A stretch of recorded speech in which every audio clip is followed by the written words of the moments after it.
Well, hello everybody. All one of you. Michael, how you doing? I thought I had one other person watching, and it's you. And here I am, all by myself. How you doing, my friend? Guess we're just going to sit here and wait till see if anybody else shows up on this last-minute impromptu little live stream. I'm trying out a lavalier mic, Michael, and could you let me know how it sounds? Is the volume okay and everything? I'm going to be doing a little bit of FPV drone unboxing here and maybe some simulator flying, and I thought it might be better to wire myself up with a little wireless microphone and see if maybe when I move around a lot, I won't be moving away from the sound. It's fun to throw a party and have very few people show up. So far, it's just you and me. How you been? How you been? Talk to me. You doing all right? You don't mind if I don't be real chatty until a few more people show up, and if they don't show up, then we'll call it a night and go eat dinner. Usually, maybe it's a bad time. Maybe everybody else has got a live stream going on. I don't know. I have a hard time finding a slot for a live stream these days. You need to get a mic like that. Well, what this is a you see it up here? It's a little lav mic, and I'm strapped to. I got a wireless transmitter on my belt, and then there's a receiver here. I don't know if the wire's long enough for me to lift it up. I don't think so in front of the camera, but now almost. There it is. There it is. I got this wireless receiver hooked up to my mixer, and that's nice because it lets me move around and not have to worry about whether I'm getting too far away from the studio mic that I have here. So it is. I need to get a mic like that. It is hooking. What is that?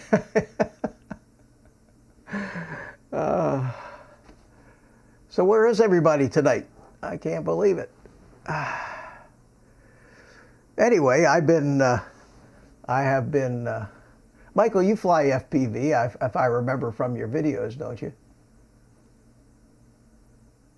I think that we have quite a delay here too, unfortunately, maybe 15, 20 seconds from the time I talk until it gets actually out on the stream. I'm monitoring the stream here next to me, and it's way behind. But oh, cooking dinner. Oh, okay. Well, cook some for me because it looks like nobody's coming to this party, and I may end up calling it off if a few more people don't show up.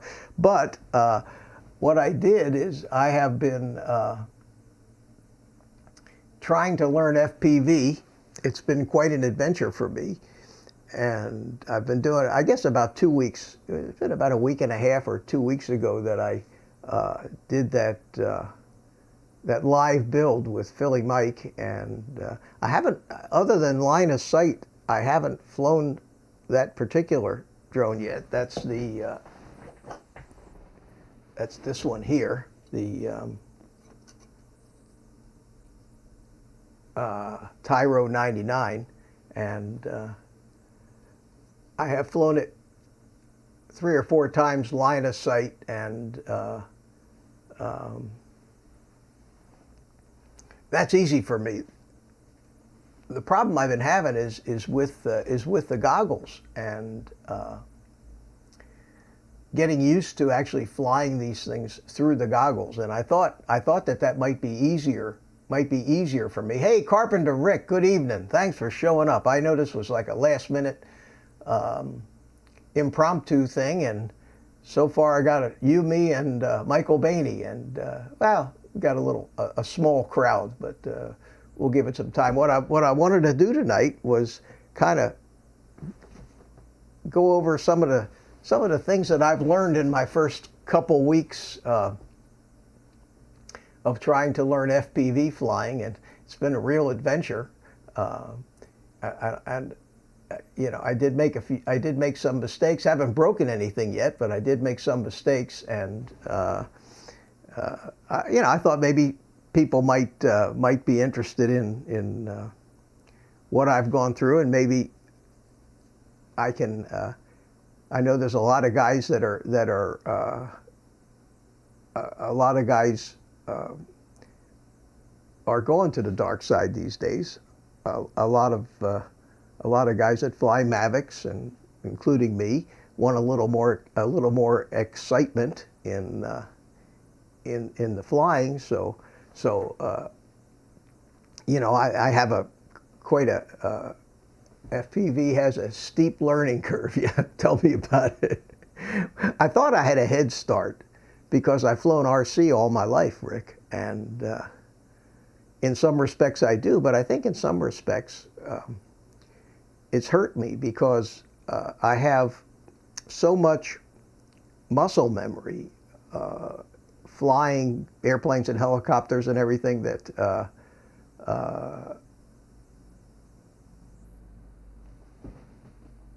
oh, 9 years ago with a plane. Yeah, I started 50 some years ago with a plane, and you know, I don't know if you've seen any of the videos, but I flew everything up to turbine powered jets, and you know, I consider myself a good pilot, and I have no problem flying these FPV drones around line of sight. I take them out, fly them around in circles, flip them over, do all kinds of things, and that's easy. But boy, I put the goggles on. I thought I just got all kinds of. It was all kinds of strange, and it just took me by surprise, because I thought that I would feel like I was in the cockpit of an airplane, and I am a pilot, so I'm used to that. But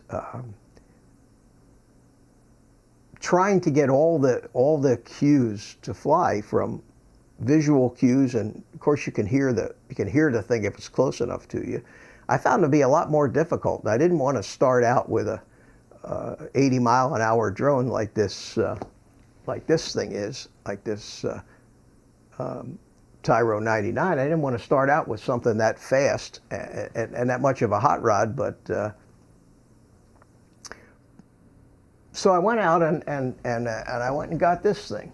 I thought, well, I'll get me a little whoop, and I got this little BetaFPV. That's an 85X, and I figured, well, while I'm getting it, I may as well get the one with the HD camera in it. But this thing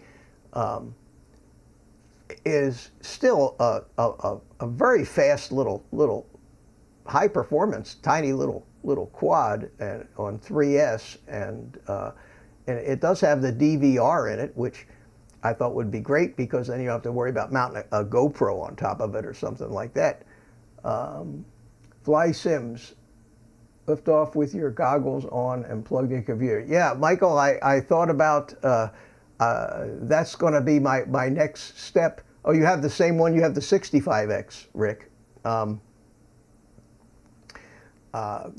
I did take this out. I did take this out to the field, and I did fly it with the goggles on, and I felt like I was behind the thing the whole time. I was just, and I did manage to fly it around, and it kind of worked okay. But it's been windy and rainy, and the weather hasn't really been conducive to flying outside. So and this little 85X is a little bit of a hot rod for me to try to fly around my house. It's heavy enough to knock things over. But I figured that I needed to get something that I could fly around the house. So, but I didn't want to spend a lot of money on it, so I ended up with this. And this is an Eachine M80.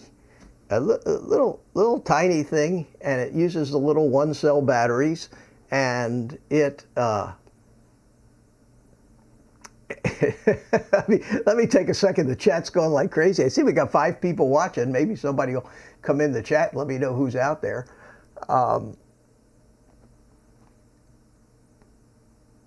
Yeah, the Sims. Yeah, I've been flying the simulator, Rick, but I haven't done it through the goggles, and I think I need to do that. At any rate, this little thing is very light, and it's still pretty fast. But I have been flying it, and I've been flying it in angle mode in the house. But I don't want to become an angle mode pilot. I want to become. I want to learn, to fly like acro, like you normally fly. Have your roll thing do its thing, be able to do aerobatics and all that other stuff. And when I practice on the simulator, of course, I practice in acro mode, and I am getting better at it. But for the past couple days, I have been flying around my house with this little M80, and it cost about $50 all up. Came with 3 batteries, and yeah, you're right. Acro is hard indoors, Rick. Things just happen too fast. You need room. And I can't wait for a really nice day to happen where I can just get outside with that little 85X and just take off and not worry about how far away I get or how high I get. Just fly it, because another mistake I've made is I've been trying to just keep it real close to me, and and watching all these FPV videos on YouTube, these guys just fly all over the place. Don't worry about where you go. Just keep it up, and that's going to be my next step. But what I wanted to do is I thought it'd be fun. We've got 4 people watching, and one of them is me. So you lucky guys who are here are going to actually get to see some of my indoor flying with the goggles, and it's a riot. So I thought you might get a kick out of it with this little M80, with this little red drone. So let me get one of these things up here, and and let me get it over to the video here. And this is the first time I actually tried to fly it, and it was out of my screen porch, and I was flying it line of sight. I had just gotten the thing, and I threw a battery in it, and I wanted to check out some of the different modes and what it did. And I found out a number of things. It has a altitude hold mode, which is useless. I can't even do that because it kind of mimics the way a Mavic works, where the further up you push the stick, the higher it goes. So I settled on angle mode, and the problem was it seemed to be way out of trim. It just kept wanting to when you took it off, it would go backwards and to the right or left, one way or the other. I forget which way. But so in this little deal here, what I was doing was trying to trim it out and just get it to the point where I could fly it, and it kind of wanted to go under every table and everything else. And I finally got it to the point where I could whip it around pretty good out there in the screen porch, and it went where it was supposed to go. And this was the but again, this was line of sight. Like I said, I have no problem flying at line of sight. Rick, if you fly RC, you know that after a certain period of time, you don't even think about whether it's coming at you or going the other way. You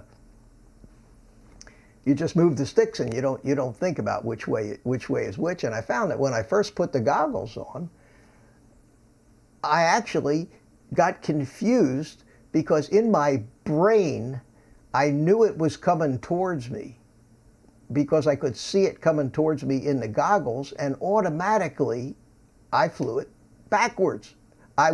Even though I was looking in the goggles, I was flying the thing like it was line of sight, and it took me some time to get over that. Oh, there goes it. Oh, that's me picking it up. Anyway, so I had a little fun there, and got it to the point where I thought I'd do my first goggles deal. So this is in my house, and this is the first I think the first flight, at least the first flight that I recorded with the goggles on. And you can see I threw a sheet over the TV because I didn't want to be running into the TV screen. And you'll notice that one of the problems I was having was not so much pointing in the right direction, but just the altitude. And it was still kind of pulling to the left. But I started flying this thing around the house from room to room, and I was just having a good time, bouncing off the floor, bouncing off the ceiling, running into chairs, and this is the way to go, because the thing is indestructible. It doesn't go fast enough to hurt anything or bust it up. I did have a propeller come flying off, and it ended up under a piece of furniture and took me an hour and a half to find it. But other than that, it was doing pretty good. And you know, I just kept, at this point it was still pulling to one side, and I kept going with the trim, and what you see it kept drifting over to the right, and I still was not ahead of the thing at this point. I don't think. I think I was still just reacting rather than flying it. I think I was just reacting to what it was doing. Oh, Night Train FPV, how you doing, my friend? Thanks for stopping by. You guys. I thought I'd give you all an opportunity to just laugh your asses off at my first FPV flights with the goggles, with the little Eachine M80, because all the other drones that I bought were just too big and fast to fly in the house. I thought that oh, back from the sky, how you doing? I hope you bought extra frames. Well, so far this thing has been hanging in there. It's been holding up pretty good. But I tell you what, I've discovered furniture in my house that I forgot about. I've seen what's under my refrigerator. I've seen the cabinets. So back from the sky, you've owned 3 of the M80s. It's okay for the money. It seems to be pretty good, and for my purposes at this point in my flying, it's perfect because I can't hurt anything with it. I can sit in my chair and just fly it all over the house and bang into things, and it doesn't matter. And this flight here was still one of my earlier flights, and as you can see, the problem that I've been having with this thing has just basically been controlling the altitude, because I'm still trying to get the feel for it. But each flight that I do, I think I've done maybe 7 or 8 packs indoors so far with this little drone, and there I can find under the chairs. It's really cool. And every flight that I do, I get a little more comfortable. With it. Oh, okay. I see you sent back from the sky. You sent me an M80 clip. What I'm going to do is I'm going to cut and paste that and watch it later if you don't mind. So let me cut and paste it up into here, and I'll watch that later. Thank you, Rick. Boom, there we go. So is that the end of this? No, there's still, I think there we go, took off again. And I have, and this is where the prop came off, banging into the chairs, and it went flying across the room. And again, it took me an hour or 2 to find it. It was underneath one of the pieces of furniture, that tan piece of furniture off in the corner there. But once the prop came off, of course, that was it. It wasn't flying. It was just going all over the place. So yeah, they don't fly with only 3 props. So anyway, that was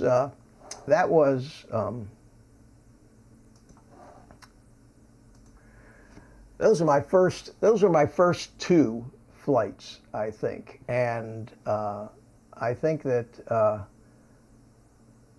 this little drone is perfect for what it is, and that is learning. And it should have I should have bought it first, but you don't know. You know, everybody gives you advice, and of course the advice is get a whoop. And I think 2 months ago I didn't even know what a whoop was. But at any rate, this little 85X, I did fly that outside one flight with the goggles, which was actually my first flight with goggles on, was that. And I know that I have the video here of that, and let me see if I can find it. It was, hang on a second, and I'll get to that.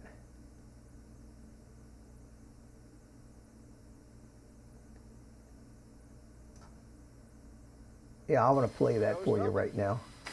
Want to sit down. Anyway, this was in one of my videos. I don't know if you all saw it or not, but this was actually my first flight with goggles, and this was with the 85X. And how you could actually get lost on a field like this with a row of trees, I don't know. But during this flight, I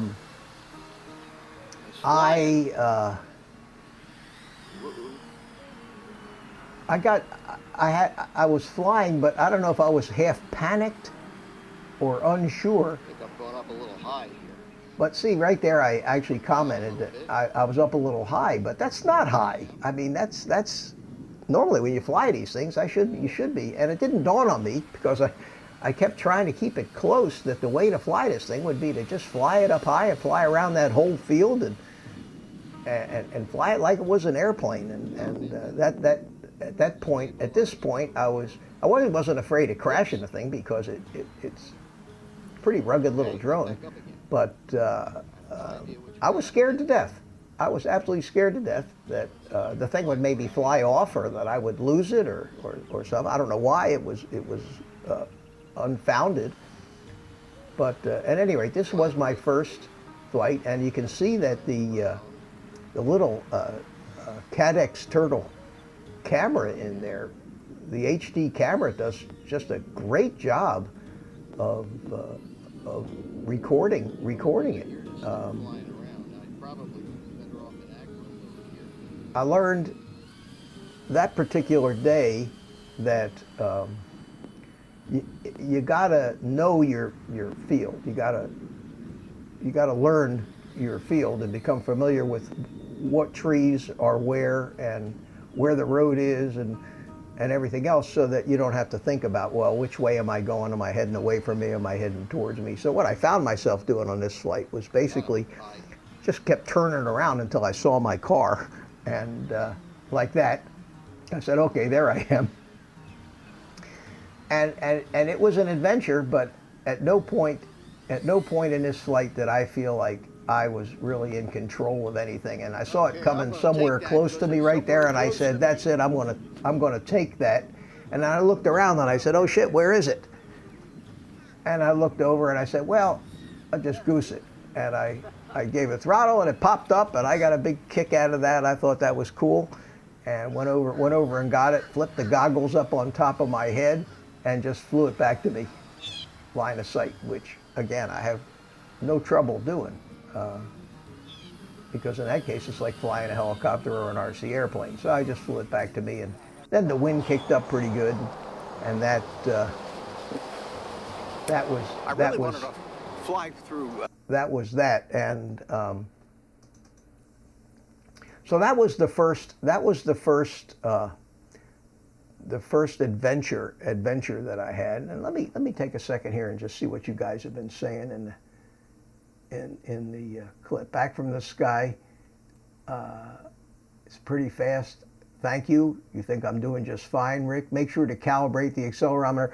Yeah, on the M80, it's not a, I don't know. If you know how to calibrate the accelerometer of that thing, let me know, because it's not a beta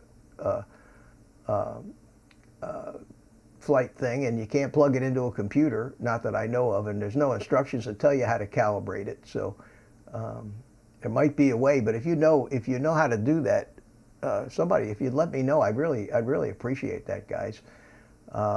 Anyway, then, hang on one second here, and I'll get back to, I don't know if this is boring you or not, but as I progressed,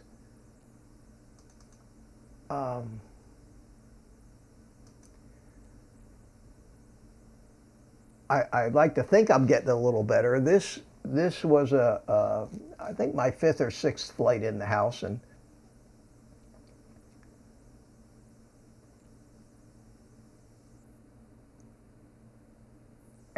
what I was working on this flight was, well, what I've been working on is better altitude control. I don't know if you saw that off to the right there. Now, see, it was still drifting. And I'm trying to remember. I think at this point, what I did, you have to turn it when it's landed, not while it's in the air. The M80. Oh, trim it. Oh, okay. I thought I heard that. I thought I heard that somewhere. There, the prop popped off again, and that's when I figured out that the props weren't really snapping them down all the way. And when you did snap them down all the way, they were rubbing. So what I had to do on a couple of the motors was to push the motors up just less than a 1/16 of an inch, and that seemed to have solved the problem. I haven't had that problem since, and I think this flight turned out okay when I finally finished the flight. And the next flight that I want to share with you is the one where I think I'm really starting to feel like I'm flying the thing. And not just reacting to it. I ended up on the stovetop with this thing. All right, let's see. You got to have a sense of humor to try to learn these things. Boom. Now, there was something still wasn't right about it at this point, because I was standing up. I was still standing up. So, yeah, see me fiddling with the props. There was a prop was rubbing right there. So that's when I decided to push the motors up a little bit. I got past that. Let me get to the point where I actually start flying the thing. I'm using those Viper goggles because I have glasses that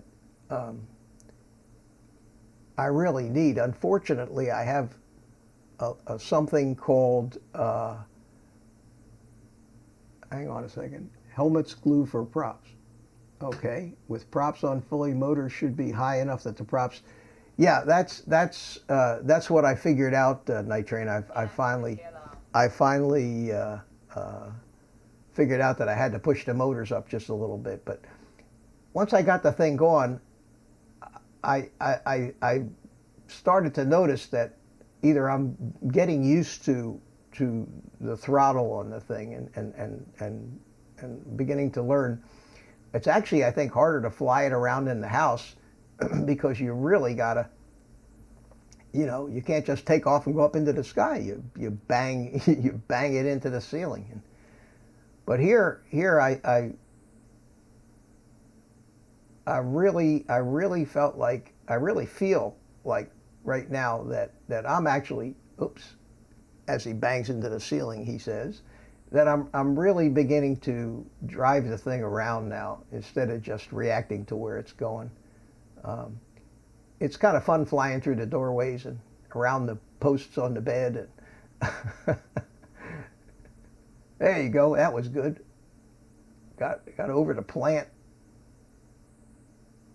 Back to the kitchen. Start to, whoops, start to speed up a little bit.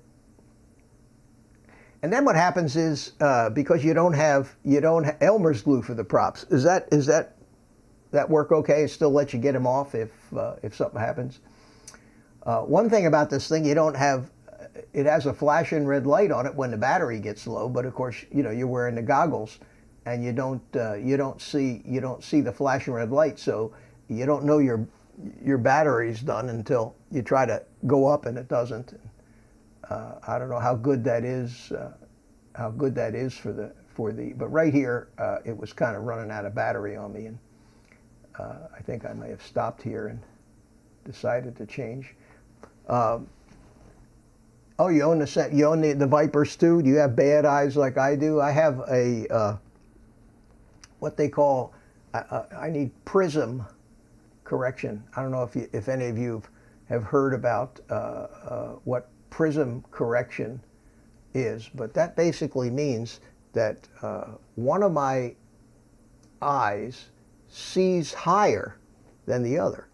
So if I close one eye and then alternate, what I'm looking at actually goes up and down. And if I open both eyes together, my brain has to bring both of those images together. And I discovered that. I never knew I had that. But we were at a model jet fly-in up in Illinois, and we were flying at sunset, and the light was getting dark, and of course our pupils had opened up, and I got my hands on this thing. It's going 200 miles an hour, and I'm flying 2 airplanes. I actually saw 2 airplanes, one airplane above the other, with what looked like about 6 feet of distance between them at the scale of those airplanes. So take it easy. Oh, okay, back from the sky. I guess you're leaving, and thanks for stopping by, my friend, if that's what you mean about catch up soon. And Carpenter Rick, you're blind in your left eye, so you have no depth perception. Is that a problem in the goggles? Because you're not looking at a 3D image in the goggles, so maybe that wouldn't be too bad. And anyway, back to my story. I closed one eye and the top airplane went away, and then I alternated to the other eye and the bottom airplane went away. And I said, "What the hell is this?" And then I took my glasses and I tilted them like this, and the airplanes came together. And I said, "Oh, this is strange." So I went to my eye doctor and described the symptoms, and he told me I needed prism correction. And basically, one of the lenses of my glasses has prism, which tilts a little bit and levels everything out.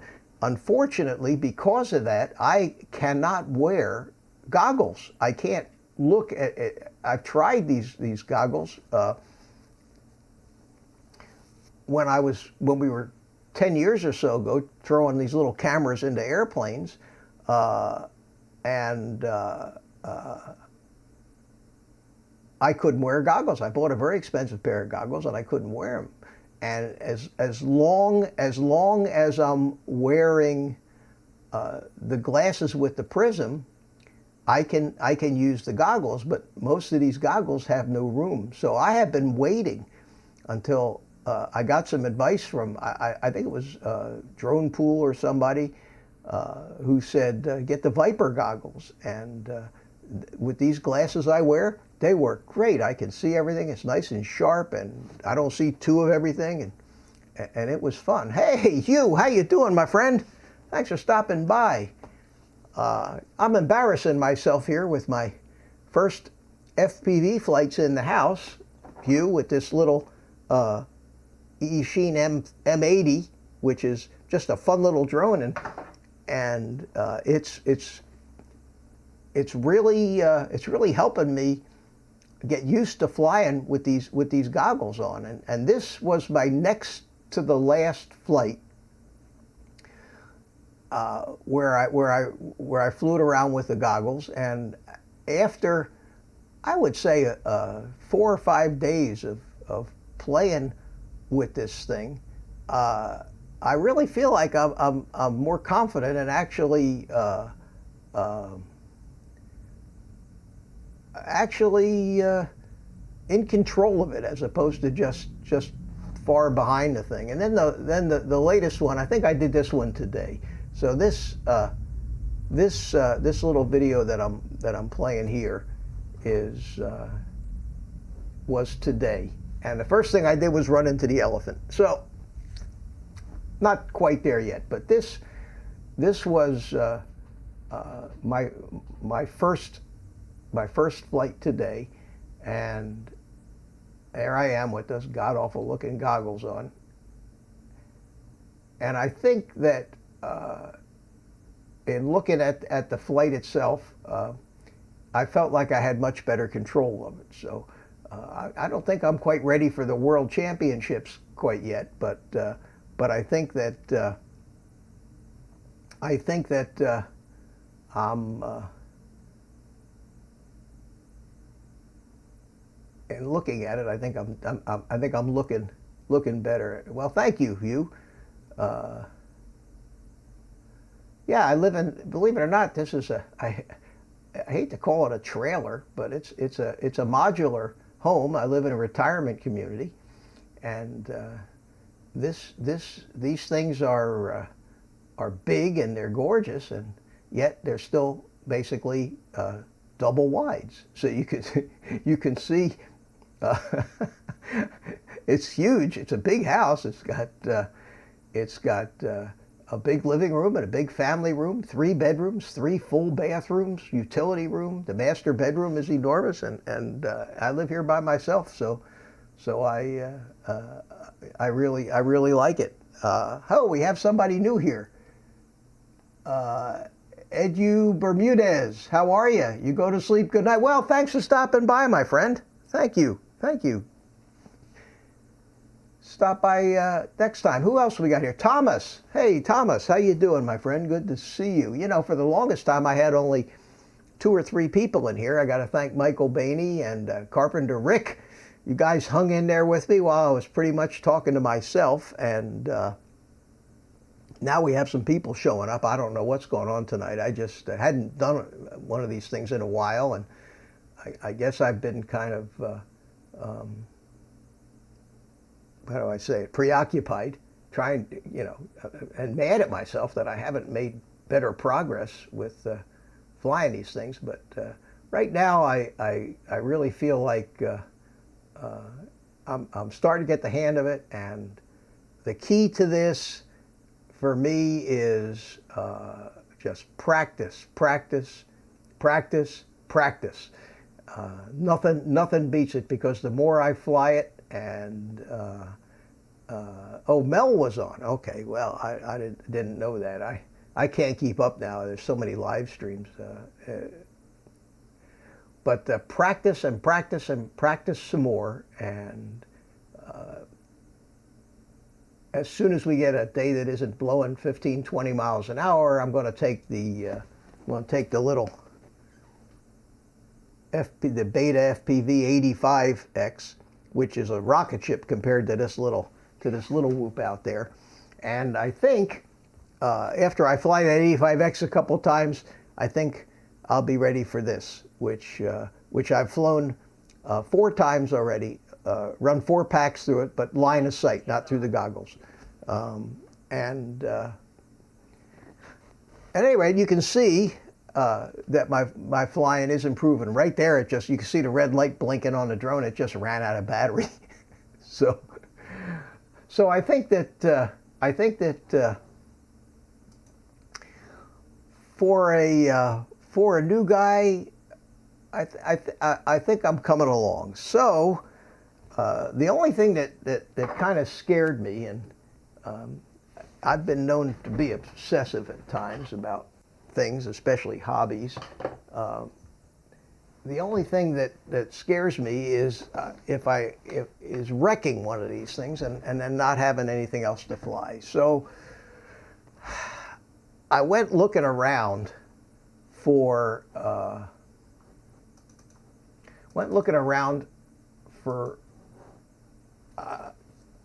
a better drone than the Tyro 99, something that was a little more highly rated and highly regarded. 616, how you doing, my friend? Good to see you, Jim. Thanks for stopping by, and thank you for the compliment. Yeah, this is 2 weeks, less than 2 weeks in, you know, into this FPV stuff, and I think that little red M80 was a smart thing to do, because I can't hurt anything in the house with it. I throw a sheet over the TV because I didn't want to run into the TV screen. And I think it worked out. I think it works out okay for me. So I went ahead and kind of watched a lot of videos on YouTube and kind of took the pulse of some of the guys and listened to read some of the comments in some of their videos. And I bit the bullet and I bought this. There it is. It's the Emax Hawk 5, and from what I've seen, it can be just a nice cruising flyer, or it can be a monster fast. From the reviews that I saw, even though most of them were 8 months to a year ago, the quality of the components and everything are supposed to be really, really terrific. So I'm going to build it. It's already built. You just have to strap the antennas the way you like it. And so what I thought I would do, and the reason I kind of came on live here, was I thought that maybe we turn this into kind of a little unboxing at the same time. So, oh no, my camera on my table locked up. Hang on a second. Hold on, guys. I'll be right back. Talk amongst yourselves. Why did this stop working? I may not be able to do that. I think I have maybe too many things, too many USB things plugged into the computer. Oh, foo. Never fails, never fails.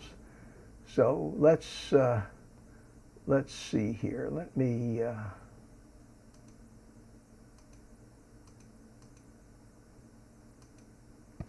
no, it's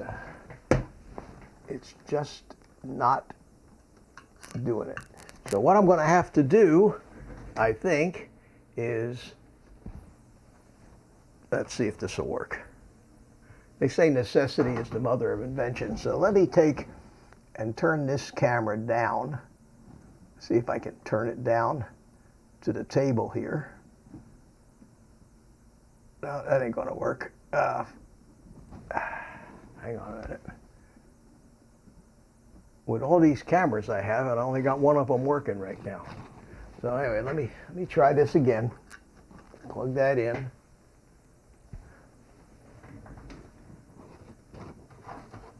And see.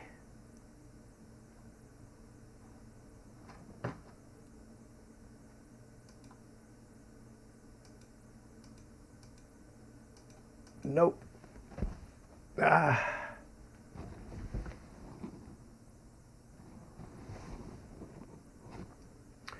Well, God, I got you all here now, and I want to open this thing up. Flying with Stan. Hey, how you doing, my friend? Good to see you.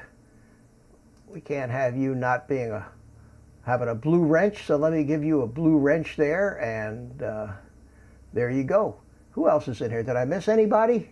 Hugh, Asgard, Thomas, Drone Shots, Carpenter Rick. I think that's it. It says I got 10 people watching. At any rate, here we're going to have an unboxing like this. So let's see. Let's get a knife here, and I'll show you what's here. So here you go. Can't believe that. I think my capture card May have overheated. It's getting it is warm in here with all the lights that I have and everything.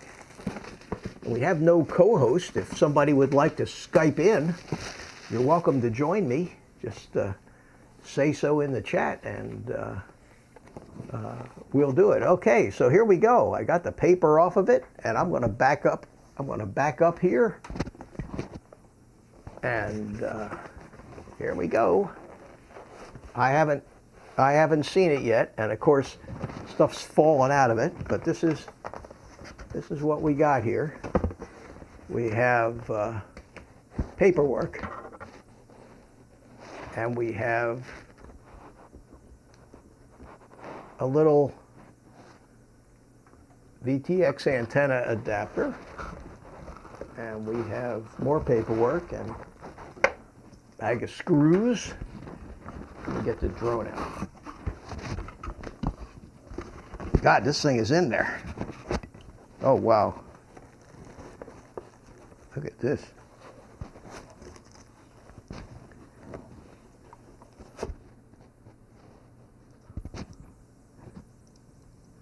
Okay. So here it is. This is the Hawk, the Emax Hawk. And one of the things that I liked about this was it's got the flat top on it, and you can, although you can put the battery on top, I'm going to mount the battery on the bottom, but you could put a GoPro on it if you wanted to. It's got a camera, Foxeer camera in it. It's supposed to be an incredible performing thing. And I just know that once I feel like I have control of these things, speed freak that I am, that I'm going to want to go fast. That's why I flew the jets when I flew them, because I just like to go fast. So this thing is supposed to be 100+ miles an hour on a 4S battery, and it uses the same batteries as the Tyro 99. So this, it's all ready to go. It's got the F4 controller in it. It's even got a beeper in there, or a beeper that you plug in. It uses Betaflight, and they always seem smaller to me in real life when I grab a hold of them than they looked in the pictures. But this is about 200. I got it for $239 on Amazon, which was actually cheaper than getting it from China, and no tax, no shipping with Amazon. So it seemed like the way to go. If I can buy something on Amazon, because if there's something wrong with it, I can. If there's something wrong with it, I can always send it back. Oh, I really screwed my camera up here. Sorry about that, guys. Oh, that's good. You get to see my glorious bald head. A little more. A little more. There we go. Oh, a little more. So this turned out to be a hell of an unboxing. I had that little build table that I used before, and a camera pointing straight down at it, and I thought that I could do it right there, and the camera, I think the capture card locked up. And one of the things, the only way to reset these things, unfortunately, is to close OBS. And if you close OBS, I'm afraid the stream might get screwed up, so I can't risk that. Anyway, so this is it. This is the Emax. Does any of you guys have one of these things? Let me know. Anybody flown one? I know that I saw a couple of the guys in the chat rooms have said that they've had these things and they really love them. Hey Cardosa, how you doing, my friend? Good to see you. Thanks for stopping by. At any rate, so So that's going to be, I'll put it all together and get it all tuned up. But I'm going to probably beat the shit out of the Tyro 99 first. But it would be nice to have that thing, knowing that I have another drone. It's like I've always been that way with RC. If I have one of something, I'm afraid I might break it. Maybe that's why I have two Mavic 2s. I have a Pro and a Zoom, because I have a backup, and I figure I better get another drone before I worry so much about breaking that $99 thing that I built. And that was the purpose of that. It's $99, and if I beat the shit out of it, so be it. As long as it works.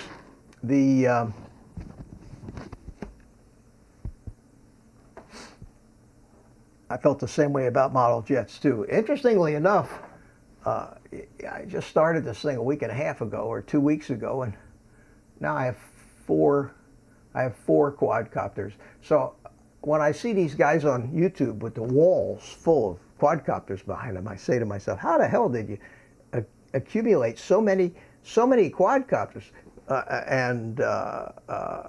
Now I understand. Peter Carroll, hey, how are you, my friend? Good to see you. Good to see you. We have Australia here represented tonight. That's great. That's great. I was figuring that it might be morning over there. Some of you guys might show up. Have some coffee for me. So I thought that I got the simulator here, and I thought maybe I would fly the simulator a little bit, and if that wouldn't bore you too bad, and get a little practice, and we'll see if I'm doing better than, I don't know how many of you saw me the last time I flew this thing, but I'd like to think that I'm actually making some headway. So let me get this thing, and hopefully, because the controller uses another USB port, I must have 12 different things plugged into this computer. Austin Powers, how are you, my friend? Good to see you. Thanks for stopping by. Let's see if we can get this thing working here. The simulator, and it's loading up now. So let me switch over to that. So that would be this here. There we go. And let me. Good, the sound seems to be working from it. And let me see if it recognized my controller. Yes, it did. The little drone's moving around. Super, super. All right, so let's go single player, and the model I've selected is supposedly similar to that Hawk, and I've been flying this thing all the time. And select scenery, and let it load. And here we go. Let's see. Hey. All right. So let me take one last look at the chat. Who we got? Anybody new? Okay. All right, guys. So I'm just going to fly for a few minutes on this thing. I know that Mark at Centroid likes to fly the simulator on a live stream, so I'll see if any of you think I'm doing better than I did the last time I did this a couple weeks ago.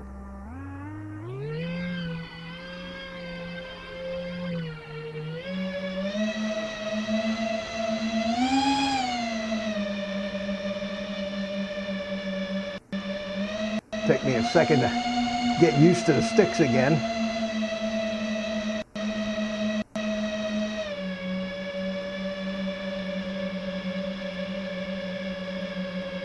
Whoa, there we go. Okay.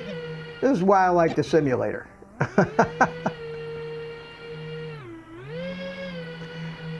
I'm not flying the race course yet. Now there's something that I was having fun doing, and and I managed to do it okay. But of course, now that I've got people watching, I probably will see how well this works out.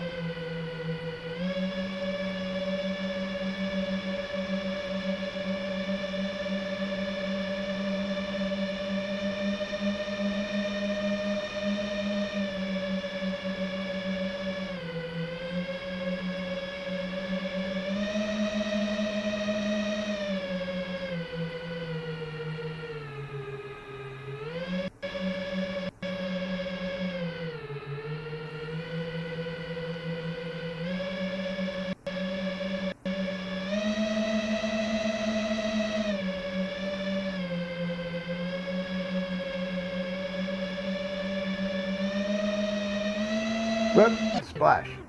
That's what happens when you try to get low. Who left? Oh, hey, okay, Rick. Good to see you. Thanks for stopping by. Anyway, I'm not going to do too much more of this, but whoa. That happens to me every time I try to fly under one of those stupid hoops. So, I mean, I do have a long way to go, guys, but I think this is good practice because you are flying in the acro mode. And there's all kinds of stuff to fly through.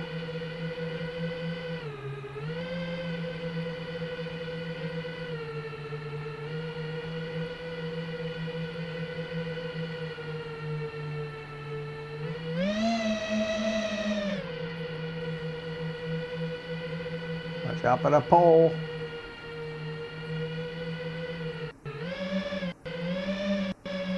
Whoop. Okay, just a little bit more of this, but the nice thing about the simulator is you get to take some chances and do things that you normally wouldn't do with when you're first learning, like I am, like fly real low to the ground. And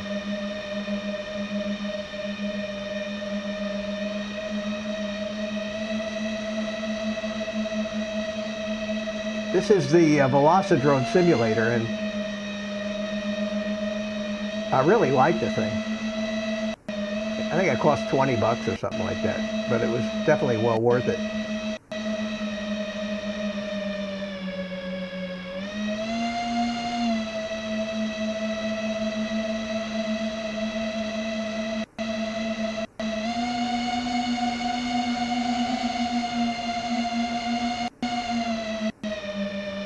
I think that between this simulator and OBS, it's kind of taxing my poor computer here.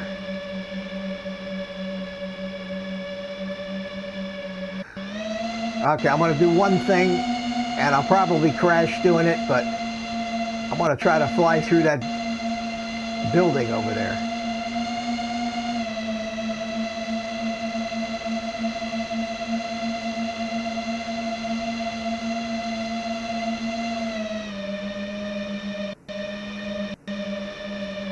Oh!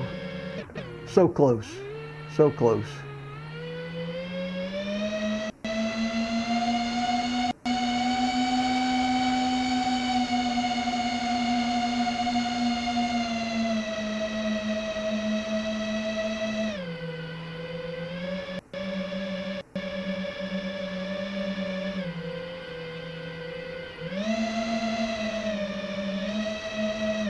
Oh.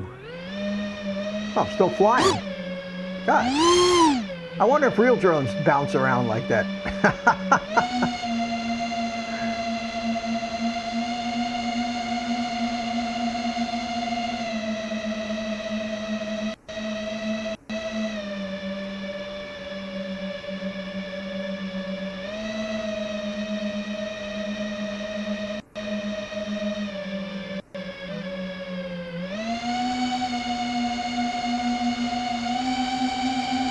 All right, that's enough of that. Don't want to bore you too badly. Love my drones. How you doing? Let me shut this simulator off because it's got to be just dragging the computer down here. Let's see. Quit. Okay. All right. Anyway, it's fun doing that on a live stream. How many guys? We got 12 watching now. I guess some new people showed up. Who showed up? Love my drones. Let me look at the chat here a second. Yeah, it goes. Hey Gary, how you doing? Dark Side Live. Yes, sir, my friend. Dark Side Live. You missed. Some of you guys missed my laughable moments. So I'm gonna do it again for those of you that have been here before. I hope you don't mind if I do a little replay for some of the new guys that just showed up. But that was the purpose of this thing, was to kind of talk about what I'm learning as a newbie FPV guy, and I know that was it Gary that said he was too old for this? Was that you? Somebody commented on one of my videos that said I'm too old for this. I don't think you're as old as me. So if I can do it, that's that everyday dad guy says. If I can figure it out, you can figure it out. So take that as a challenge, guys. But don't get outdone by this old fart over here. At any rate, this is me flying in my house, and the first thing I did was run with the goggles on again. And this I did. This was a little earlier today, so I flew this little Eachine M80 thing, which I finally figured I better get a tiny little thing to fly in the house. And I sat down with the goggles, and this is you're not too old for this, Gary. Anyway, guys, this was my flying around my house with the goggles on today, and actually beginning to get the hang of this. Drone Shots, is that their free version? No, the simulator was $20. And you know, you spend so much on all these things, I figure for $20 it's probably worth it. And I'm bound and determined to get good at this. And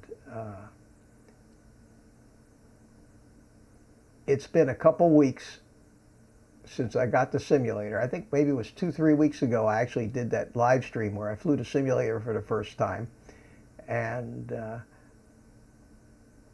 it's not rocket science. It's just a matter of practice. You have to, and I have so many RC habits that I have to get over. It's like relearning these things again. And I mentioned to some of the guys earlier in the live stream that I have no problem flying these things line of sight. I fly them over the sky. It's like flying an RC airplane. But when I put the goggles on, and even though my eyes were seeing what the drone saw, when I saw that the drone was coming towards me, I turned the wrong way. I turned the way you would turn if you were flying line of sight with the airplane. In other words, it's such instinct that to put together things coming at you, controls are backwards. After 5 or 6 flights with the goggles, I finally got past that, and was able. My brain evidently grasped the fact that I wasn't watching the drone. I was in the drone. So this is how far I've got. And I guess the good thing about this house of mine is it's got, 8-9 foot ceilings and a lot of doorways and things to fly in and around. And it's great. It's great practice. And the video feed on that little drone, that was about $50, I think. I think this is about $50. The video feed on it is terrific. I was really pleased with that. Really pleased with it. So this is what I'm doing now, racing around the house with this little thing. I had, when I bought that BetaFPV, the 85X, it was with the idea of flying it around the house, but that's just that's this thing here. It's just it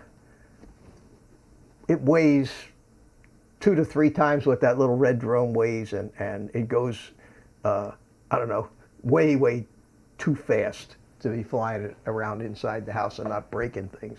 I don't know if you noticed it or not, but I did throw a sheet over the TV set there, because and of course that guaranteed that I would never hit it. So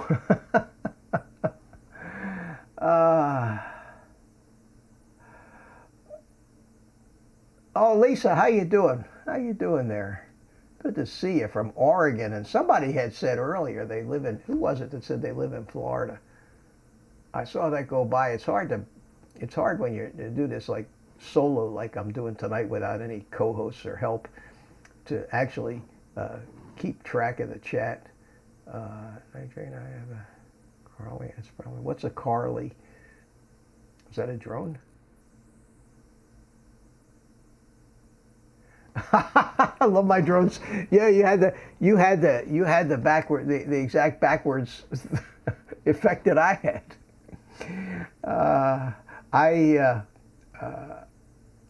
Like I say, it gets, after so many years of RC flying, it's like driving. You know, when you drive a car, you don't think about which way you're turning the steering wheel, or whether you're going to put your foot off which pedal. You just do it. And the monkey looks bored.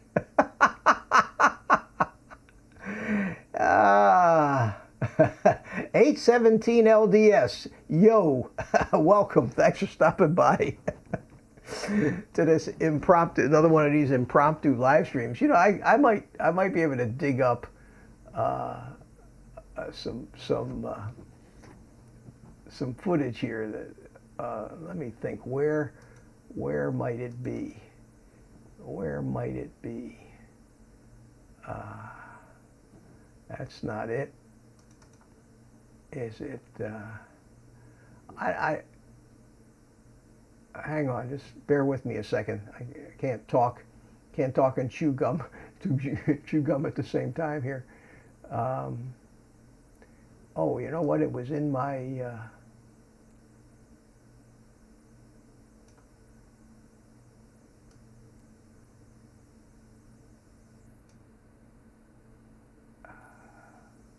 God, I don't have it. I just don't have it handy. I was going to pull up some of this RC jet stuff. I have. Hang on, bear with me. Shows you how prepared I was. Here's.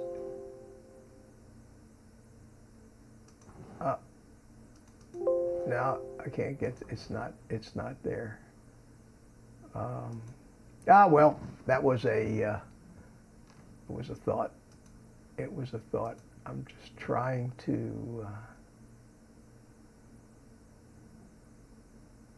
let's see. Am I losing everybody? Nah, you're still here. You guys can chat while I figure this out. Can you imagine driving where they drive on a road? Oh, God, yeah. I did that once in the Bahamas. I used to go to the Bahamas many times, and it's amazing. And it's not just driving. When you go to cross an intersection and you step off the curb, you expect the cars to be coming from this way, but they're coming from the other way close to you, and it's amazing that more people don't get killed just stepping right into traffic over there. But yeah, I actually rented some cars and tried to drive on the other side of the road, and never got used to it. Of course, in those countries, they all have this. They have the steering wheel on that side of the road, on that side of the wrong side of the car too. But for them, they can't imagine driving on our side of the road, I guess. I'm going to try to find I just have to get to the right drive here. Uh-oh. For some reason, I know that's the problem. I have so many USB things plugged into this computer that one of my external hard drives just stopped working for some reason. So the stuff that I'm trying to get to is on that external drive.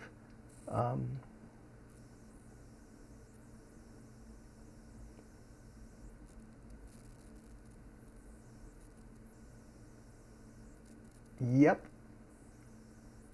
So maybe if I unplug that drive, oops, I'm going to take the headphones off for a second, guys, and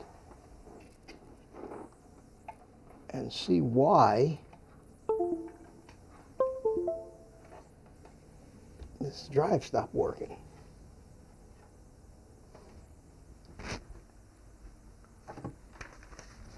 Okay. Let's see if that fixed it.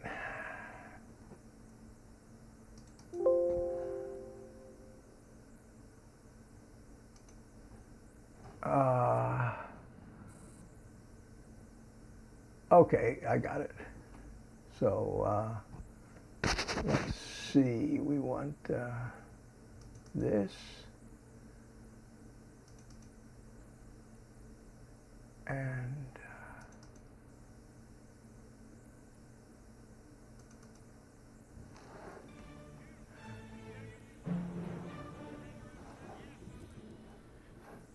hey everybody, Mitch here. all right, you're hearing a Old guy video. in a drone. Today I'm going to take you back down memory lane to some of the best times of my life. For a long time I was an RC pilot, and flying model jets was one of the highlights. So this is one of the videos that I did for YouTube, and it was a video that I had made from a fly-in up in Georgia, and I'm not going to make you sit through it, but I just wanted to procure the use of, I wanted you to see. I'm going to turn the. Well, no, I want you to hear the jets when they're flying. Anyway, this is what we used to do. We went to these fly-ins. We used to generators and set up. there. We used to set up these tents and put all our jets under the tent. Spend an entire weekend at an airport just flying these things, 150, 200.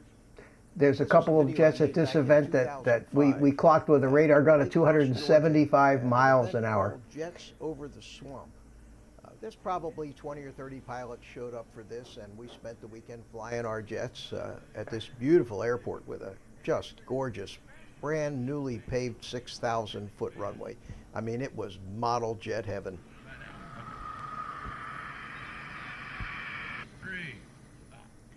Well, I hope you enjoy watching this. Hey, as much as I Skyview Walker, enjoyed, how are you, my reliving friend? memories.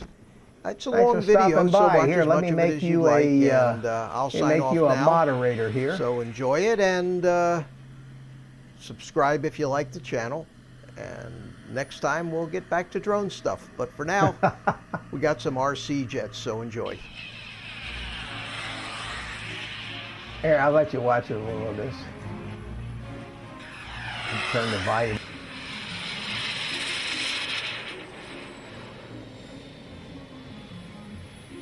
Yeah, this was back in the days before, where a lot of guys were still flying on the old 27 megahertz band, and we all had big antennas sticking up. See them? Remember those days? For those of you that used to be.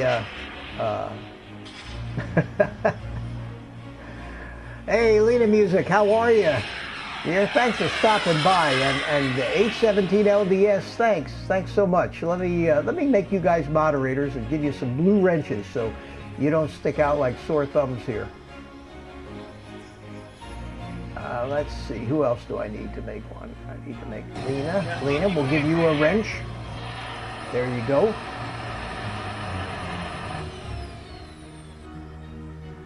Oh, Gary, that would definitely be fun to fly.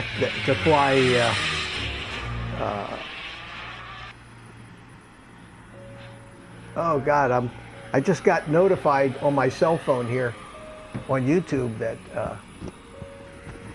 one of the other drone guys posted a video on how to start a YouTube channel. Maybe I should go watch that. Austin Power said, yeah, I used both the AMT and the JetCats. I still have a JetCat in a model that's sitting in my office up on top of my furniture there. I just display it. At any rate, this, let me run forward here a little bit.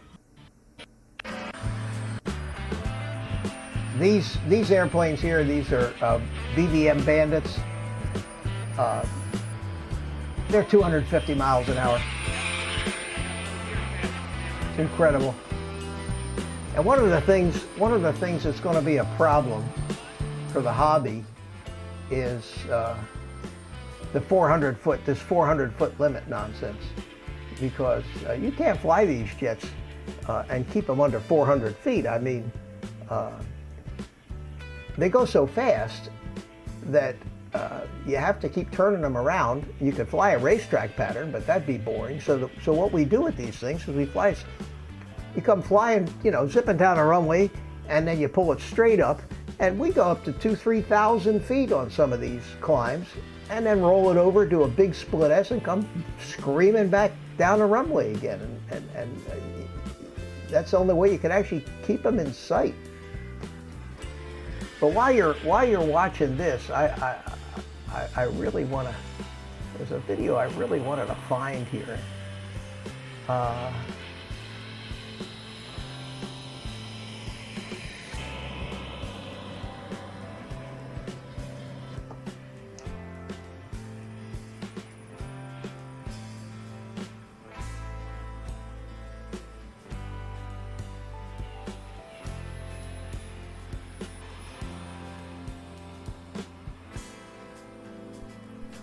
Skyview, the range on these things is if you can see it, you can fly it.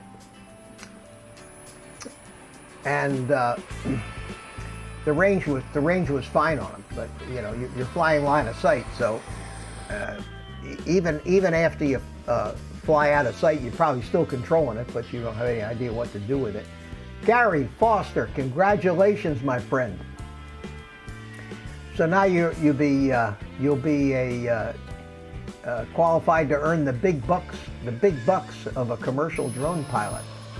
Good for you. Good for you, man. I don't know, how was that test? Is it as hard as the 107 or harder, or I'm not familiar with it, but yeah, let me know. Let me know what how it was.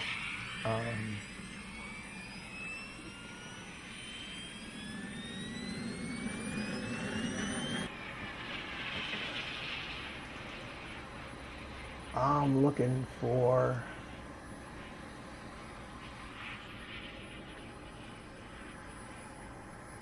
there it is. Anyway, I think I may have shown you guys this, but since we're talking about jets, and we'll get back to drones, this is a video of me, and these things came from events I went to where they actually had. I'm Mitch Weiss from Orlando, Florida. The airplane is one of Bob Violet's new Bobcats. This is the XL version, which is the stretch version, a little bigger fuselage and a little larger engine. It's got an AMT Mercury on it, putting out 17 pounds of thrust.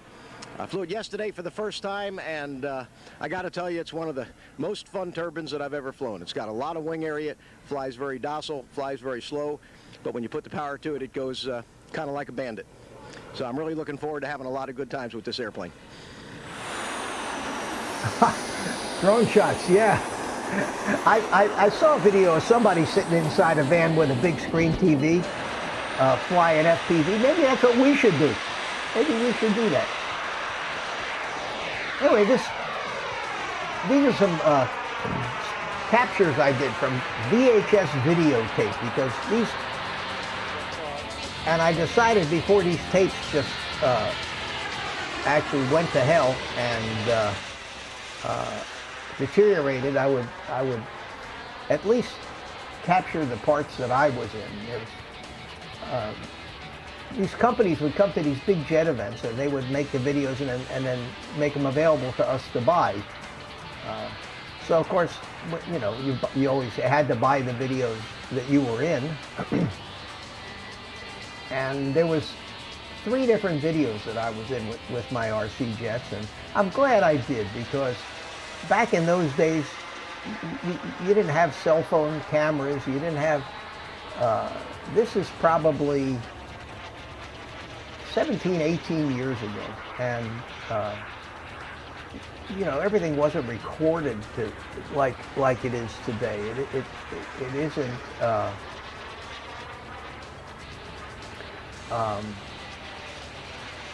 There isn't a record of everything, and then, you know, we took a lot of snapshots and things, and somewhat, you know, over the years those things get lost, and I actually have very little archive of all of that RC flying that I did, and then life takes its turns, and I reached a point where I had to give up the hobby. It was just way too expensive, and so I still have a couple of jets, but I haven't flown them in I would say 10 years. So it's fun to look back at this stuff, and I think I do have a need for speed, and I think that I think these little racing drones are going to be are going to be a lot of fun. Now this next model coming up. Hi, I'm Mitch Weiss from Orlando, Here, let me Florida, get out of the way here. and just trying to calm down here from the maiden flight of my new L1011. This model And that was is a PCM L1011. Just like I said, just put the maiden flight on it today. It's powered by a AMT Mercury engine, and it seems to fly very well, very docile, and I'm very pleased with it. Used JR 10X radio and Robart landing gear. Everything worked fine. The paint job is British Caledonian, which is a charter service that's owned by British Airways. So this thing took me about 6 months to build it. It had the engines on the wings were actually dummies, and it did have one turbine that set in the fuselage towards the back and actually drew its air intake through the scale intake up on the tail. Behind that little door there were all the fittings for the starting. You needed a start cart for this turbine that provided compressed air to spin it up, and propane to fire it off with. And they ran on Jet A fuel, regular. Used to go to the airport and buy them right out of the FBOs where they service the business jets. And I flew this airplane for a couple of years and then sold it. And it was big, and that was a pain in the ass because you had to take it all apart just to transport it to the field. But it looked so real. It looked so real in the air, and that was the thrill of this, was flying these things that were scale. And I built them and painted them, and the pride that you feel in creating these kind of models was, to me, one of the highlights of the hobby. And that's why just starting to turn screwdrivers again and build on these little drones just brings back all the fun of building these things. Hey, Artco Drone Solutions, how are you, my friend? Thanks for stopping by. This is just showing some of the newest drone technology here. Now, unfortunately, as luck would have it, on these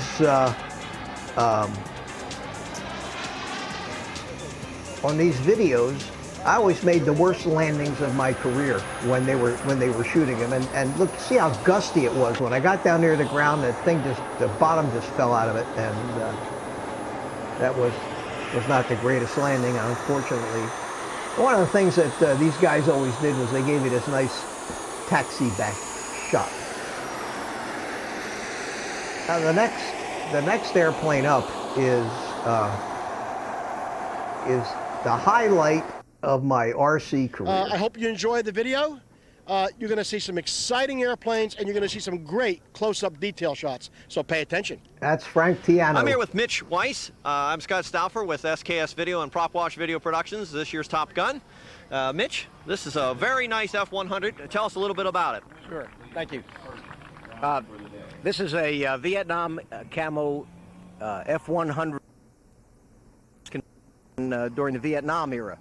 The kit is from Bob Violet Models. It's all fiberglass and composite. It's got an AMT USA AT280 SP engine, turbine engine that turns about 32 pounds of thrust. Canopy operates, the leading edge slats operate, flaps operate, speed brake operates. It has a retractable tail hook, a skid back there, has a tail hook underneath. How much does it weigh? It weighs 34 pounds dry, carries about 8 pounds of fuel. About how many flights do you have on it? This has 9 flights on it. 9 flights? 9 flights on it, yes. Very good. And 3 more to go this weekend. All right, well, thank you very much, Mitch, and good luck. Take care. There were 4 of these Husky F-100 jets at Top Gun this year. 1 an expert, 1 a designer, and 2 in the team class. Mitch Weiss had the only one done in a Vietnam War scheme. This is the 2nd Top Gun that he flew in, and he finished in 5th place.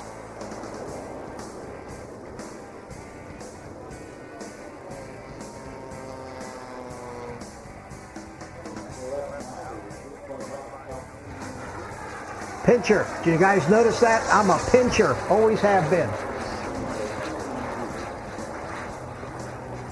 Now, I don't know if any of you are familiar with this Top Gun tournament, but it's considered to be like the most prestigious RC scale tournament in the world. Guys come from all over the world to fly in this thing. And it's an honor to be invited, just to even be invited to compete in it. And it was one of the highlights of all my years of modeling, was to be able to compete in this It's kind of a great in looking this airplane in tournament. the air, isn't it? All of these F-100s look fabulous, but watch this landing by Mitch. This was his very first landing, and he almost nails the center line. He's got Bob Violet calling for him. What a great taxi back. Good job, Mitch. Great job. Yeah, those were the days. Here we have Mitch Weiss, 5th place in look at me. expert this year. Look Good at job, me. Mitch, in his first real Top Gun. Congratulations. Anyway, that's a walk down memory lane for me.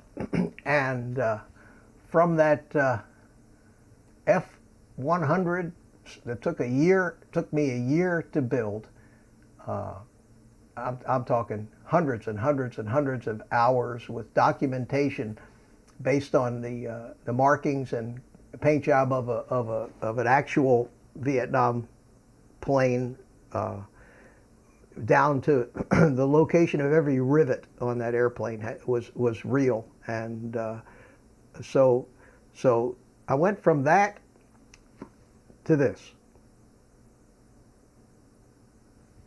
Pretty cool, huh? So I am enjoying this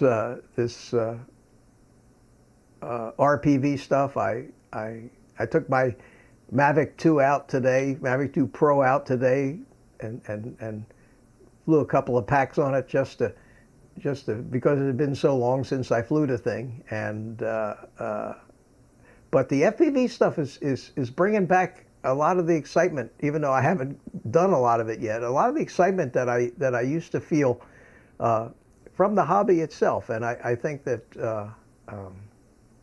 that I'm going to enjoy it, and I'd recommend it to anybody who flies camera drones, because, and I know this is probably going to piss off a lot of guys, but I've always felt this way, that you're not really flying a camera drone. You're driving it. You're pushing it around, but you're not, if you leave go, to me, flying is, if you leave go, it falls out of the sky. So you're on it all the time. And that's true of unless you got an autopilot in your in your full-scale airplane. I've always felt that, and that's exactly the way it is with RC when you're flying these things. You before they came out with all the gyros and stabilizers and everything else, you had to fly the stupid airplane or it would crash, and it adds a certain tension and excitement to flying, and you tend to, if you're like me, once you get going, you want to push the envelope a little bit, go a little lower, go a little faster. We used to do things with those jets, and some of those jets cost $20,000. And by the time you got all done, and the crap that we used to do with those things, you look back at it and you said, I must have been out of my mind, you know, flying knife edge 4 feet off the ground with an airplane like that. But that was what it was all about, and it's great fun. So let's see who we got. Did I miss anything here in the chat? Artco is here, and Skyview Walker. We got 11 people. At any rate, the purpose of this tonight, and it's a shame that I lost my something happened to my build table camera over there. In fact, I'm gonna try to plug it back in again and see if maybe my capture card overheated or something, and see if I do have it back. No, it's just locked up. I'd have to actually shut off OBS to get that back. So that didn't work out, but I wanted to do that. I wanted to do the unboxing for you all of this. For those of you who didn't see when I did take it out of the box, it's a new drone that just came in today, and it's the Emax Hawk 5, which everybody tells me is a great drone, 100 plus miles an hour on a 4S battery, and give me another 30 days, and hopefully I'll be able to take somebody with a video camera out to the field with me, and maybe actually start to whip these things around the sky like I used to do with the jets. And I'm really looking forward to it, and I think it's going to be a great hobby.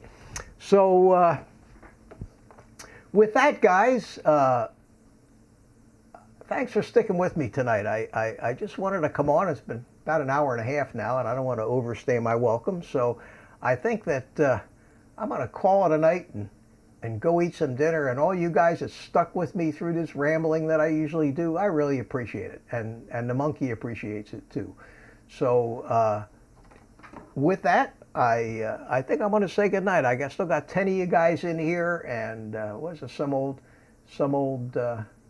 showbiz guy once said, leave them wanting more. So as opposed to wait until they all just go away from sheer boredom. See you guys around. See you guys in the chat rooms, and appreciate you coming and visiting with me tonight. And I think that's about it, unless hi and bye. Mike Kelly. Didn't you do that before? Somebody did. The minute I'm saying goodbye, everybody shows up. Well, I don't know if it's really worth watching the rerun of this thing, but it was fun anyway. So the rerun will be up there before too long. Drone Shots, thanks for the compliments. Skyview Walker, thanks for stopping by and the thumbs up. Gary, good to see you as usual. And I had thought about bringing somebody in, but I'm not up for one of these 4-hour deals tonight. Artco, thanks for stopping by. Night Train, thank you. Thank you for coming, Austin Powers. And who else did I miss? I think, unless I go back in the Love My Drones, if you're still here, thanks for stopping by. So with that, guys, I'm going to push the button, and I will see you all next time. So take care. Bye-bye.